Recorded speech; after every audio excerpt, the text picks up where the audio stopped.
Hey there, MiniWarGamers. This is Owen again, bringing you another Dark Elf Tactica video. This one is on the Dark Elf Dreadlord. Probably my favorite character. I mean, I'll get into it, but Dreadlords are amazing.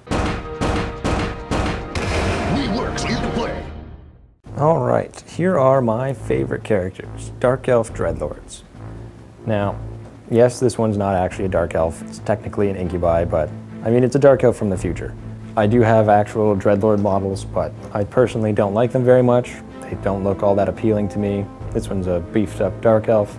Incubi is really good looking. Anyway, about the Dreadlords themselves in this tactic video. Dreadlords can do anything. Any job that you need done, your Dreadlord can do it. Either you can put him into a group of spearmen and build him like a truck and he'll just stand there and be the anvil that your army needs. Or, and more likely, you're going to gear him up to run in and kill anything he comes across.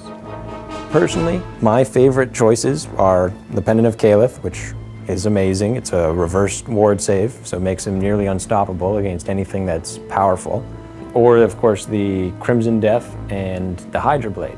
Two weapons that either make him considerably stronger or attack considerably more. Like everything in this army, if you do bring the Cauldron of Blood, which I'll get into later, that can make him far meaner, especially if you combine the killing blow from a Cauldron of Blood with the Hydra Blade.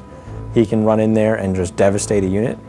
Like all Dark Elves, he does always get to re-roll on the first round because of his hatred of everything, because we're Dark Elves.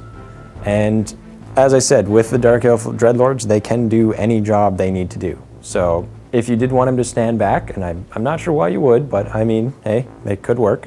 You've got the Life Taker, of course, great crossbow, always hitting on twos. And you could really, I have trouble with this one because I don't see why you would. You're gonna want him up front. He's gonna be the guy riding the dragon. He's gonna be the guy standing in the front line of your infantry. He's gonna be the guy on the cold one right up front there. High leadership, crazy high initiative, crazy high weapon skill, stronger than average elves. He is the same toughness, so he's not that tough like all elves, but definitely the way to go though. With the Dreadlords, don't bring the special characters. I'll probably go into them all in one fell swoop, but with the Dark Elves, any special character that you could bring other than the one Hag Queen, you're better off just bringing a Dreadlord and gearing him up because he'll do the job that you want better and for cheaper than the special characters that you could bring. All right, that's pros and cons overall. Dreadlord, he'll do it all. If you need him, if you need your anvil, if you need your hammer, if you need to flank, if you need him to stand back, if you need him just to support, if you need him to, whatever needs to be done, Dreadlord can do it.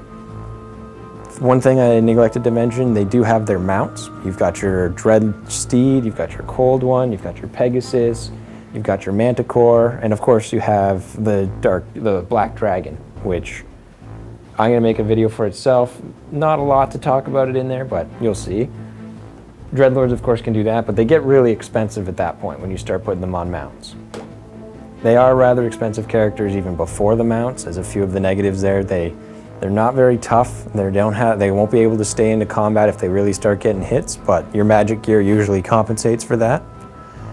Overall though, Dreadlords are definitely one of my favorite lords in the Dark Elf Codex, and really any of the codexes. So, the Dark Elf Dragon, or Black Dragon in this case, which is the dragon that elves happen to get.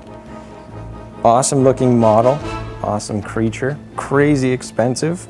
And the fact that you can only bring it as a mount for the major characters and their lords makes it even more so. You're looking at a minimum of over 500 points to bring one of these things. That being said, they are very fun. They have an amazing breast weapon that's high strength and makes you have to pass leadership checks to try and charge in the following phase, just because it's that scary. And going with this scary, of course, it causes terror, causes fear. Well, they go hand in hand. Other than that, there's not a lot more to the dragon. It's got a pretty good scaly skin save, looking around 3 or more to save. Flying, which is great for your Dreadlords, getting them in there even faster to beat stuff up. But they are very expensive. And personally, the thing that I use the most for is to proxy as a Hydra, because Hydras are so much better, and I'll probably get into that later. But dragons, really fun to use. I mean, you know, I personally have not seen very many people bring dragons. I was actually the first person to see bring one because I brought one myself, and it's done pretty good. It's not gotten shot by a cannonball, which I know is the bane of monstrous creatures, and it hasn't been sucked into a purple sun.